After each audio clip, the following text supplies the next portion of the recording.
Hello guys, welcome back to my channel. Another day, another episode of Ram Hora Vlogs. So हजुरलाई चाहिँ मेरो भ्लग्समा स्वागत छ। म आज पनि फेरि आइसकेको छु हजुरहरूको सामु नयाँ अपडेट लिएर।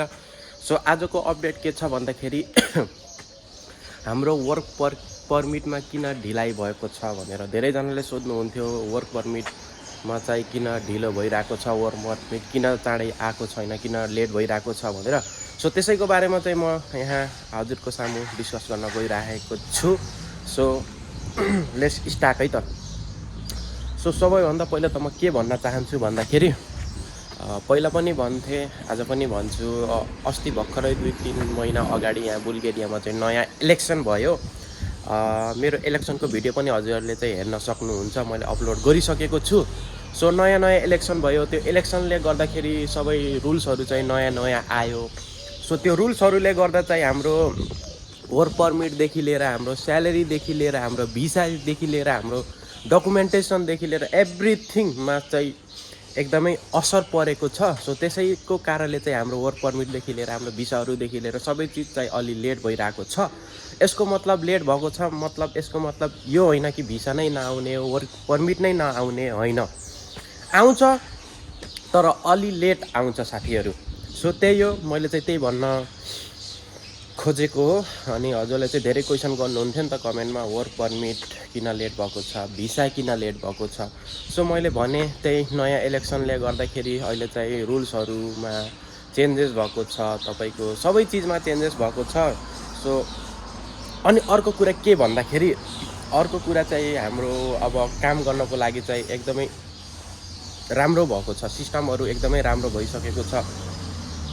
जस्तै कि मैले हिजो पनि एउटा भिडियोमा चाहिँ के भनेको थिएँ भन्दाखेरि हाम्रो काम गर्ने सिस्टम चाहिँ एकदमै राम्रो भएको छ। जस्तै कि अब हामी 6 महिना एउटा कम्पनीमा काम गऱ्यौँ भने हामी अर्को कम्पनीमा काम गर्न चाहन्छौँ भने त्यो कम्पनीबाट अर्को कम्पनीमा जान चाह्यौँ भने 6 महिना काम गरेर हामी चेन्ज गर्न मिल्छ अबको नयाँ रुल्स अनुसार साथीहरू।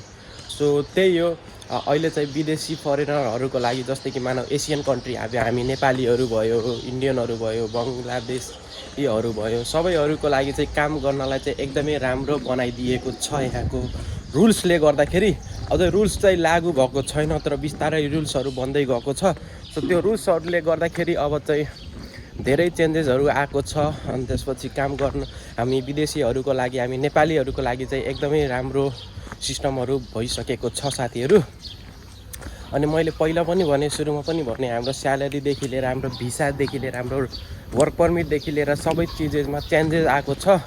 सो हो, चेन्जेसहरू आएको छ। अब यसको लागि चाहिँ अब 2-3-4 महिनामा चाहिँ अब सबै चिजहरू ठिक हुन्छ। अनि त्यसपछि हामी पहिलाभन्दा पनि बेटर हाम्रो लाइफ प्लस हाम्रो स्यालेरीदेखि लिएर डकुमेन्टेसनदेखि लिएर भिजादेखि लिएर सबै चिजहरू हुन्छ।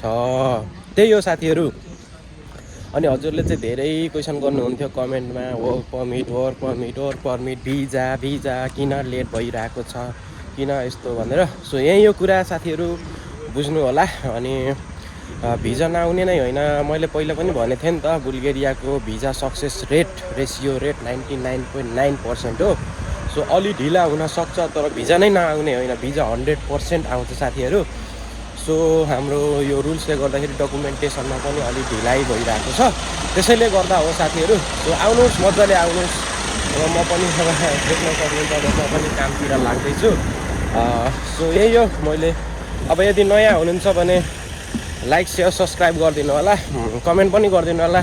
के कस्तो हजुरलाई चाहिँ अपडेट चाहिन्छ भनेर कमेन्टमा गएर चाहिँ कमेन्ट गरिदिनु होला। अनि आजलाई यति नै, हस् त, धन्यवाद।